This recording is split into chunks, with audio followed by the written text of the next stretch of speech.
So now I have to feel, okay, where the force is coming is going to this front foot here, and where is he? So I have to go, yeah? But if I fight it, if I'm like, I can do something, but it's a fight. Yeah. But here I have to, yeah? If there's no gravity, there is no center of mass. Exactly. It's distributed everywhere. Exactly. You know, it's contained in a shell. But because of gravity, we have to consider center of gravity and center of mass. And because there's a downward force applying on us all the time. So generally speaking, they say it comes down to here when you're standing in a neutral position. But as soon as you start moving, when you start bending here, the center of mass moves to here. It's outside of your body. Exactly. You know, so you look at a ring, the center of mass is right in the middle where there is no actual material there. Yep. You know, so it's because of the gravitational force, and that's what we have to deal with. So it's force and mass and gravity. Yep. Right. So from here, so there's a lot of weight coming through there. So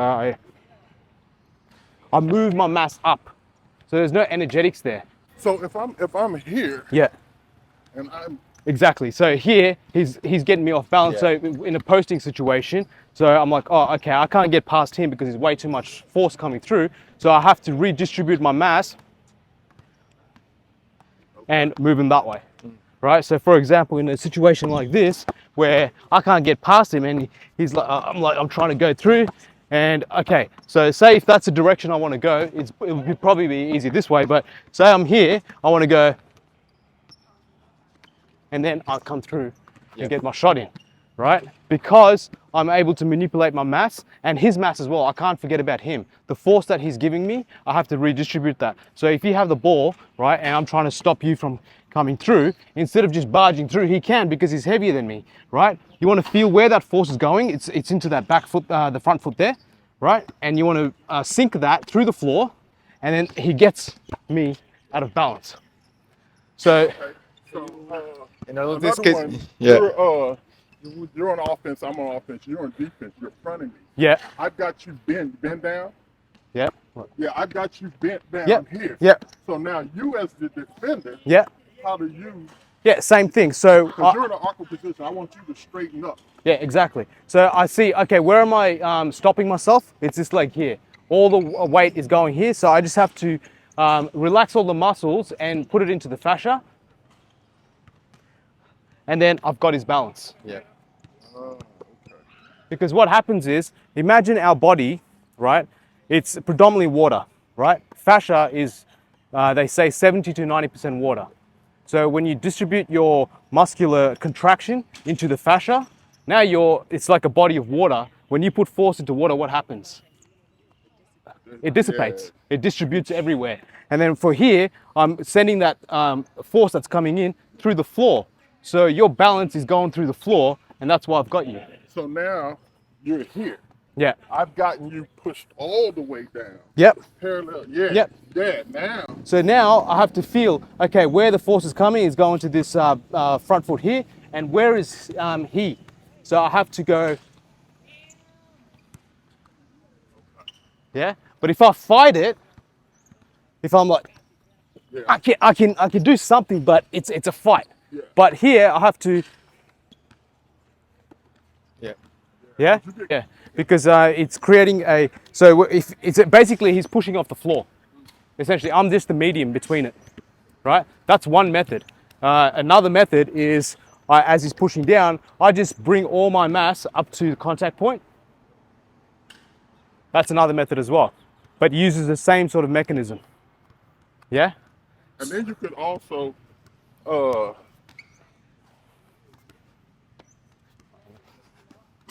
like roll in a way. Yeah, so there's one thing running away from the force, right? So if I run away from the force, if I do that, that's not the same thing. I'm not running away from the force, I'm sticking to your force, and I'm using it to my advantage. See, I'm not running away. Okay. Yeah? If I run away, like I don't achieve the objective of getting to the rim. So it's like there's a barrier. How do I get rid of that barrier? And it's by manipulating the force that you're giving me, which is challenging your balance to move that way. This is where we talk about center of mass and center of balance. So in this position, as he's pushing me down, right? So he's compromising his balance because he's almost like leaning on me here, right? So if I was to let go, he drops. Pull the chair. Yeah, right? So when I do that with my body, but my body's still in the way, but I absorb it into the fascia, that happens by itself. Yeah, it's only you're relying on my structure, but if my structure is not there, then you fall into that vacuum. Yeah. So you get into a position where you would say I don't know, tackle me or whatever. What's the position? It's scrimmaging. So shoulder to shoulder. Yeah, and Right. like this. Right. So after a while, Yeah.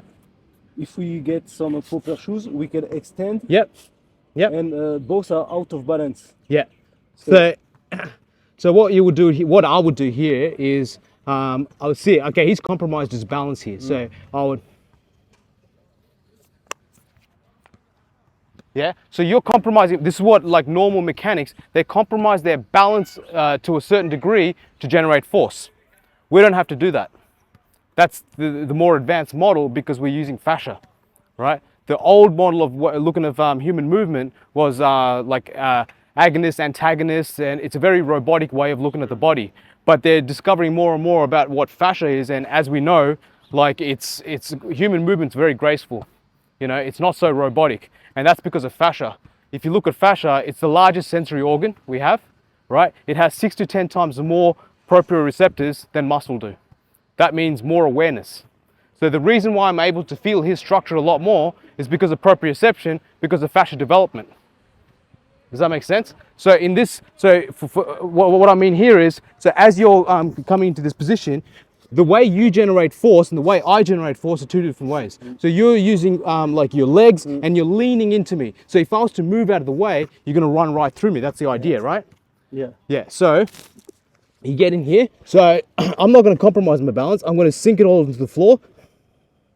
And then I've got your base because I've got your balance, right? It's the same thing. Once you understand the principles and the concept of how it works, so force, mass, gravity, right? And how it relates to fascia, how you distribute these different components through your fascia is going to, once you understand that, then you apply it to various different gymnastics, rugby, basketball, martial arts, it doesn't really matter. But if you understand that foundational aspect first, so that's why we do Fajin. Like, what's the basic way if someone gives us force? It's just a push this way. Yeah, kinetic force and fascia. So fascia stores energy, right? It conducts energy. And some of the energy that we talk about is kinetic energy and potential energy. There's a lot of different other energies, but it comes down to those two energies, right? So the kinetic energy is when I load, potential energy is as he's pressing down into my base, I'm creating that spring, right? I'm storing that energy, and then I just have to drop my base and release, and I'm able to express that energy like a spring loaded, and bang, it springs out. It's the same thing, right? And then I'm able to absorb it as well, like a spring, where I can go, yeah? So the force that he's giving me, I'm absorbing into my spring, which is fascia. So when we talk about life force, all of these things, the foundation is get the fascial training, right? Because that's what makes a big difference, especially when it comes to athletics, martial arts and stuff. Even meditation is super important because what's the first thing that gives out? Your body. Your body. Your mind gives out because your body gives out. It's like, oh, I can't hold this position anymore because you're not absorbing the gravitational force into your fascia. Yeah? If you absorb it into the fascia, it synchronizes and it's in resonance with gravity, and you end up floating. Not levitating, but like you feel like you're levitating, but you're not, because the force is running cleanly through you. It's not getting caught anywhere, right? So fascia training is super important. It's a foundation.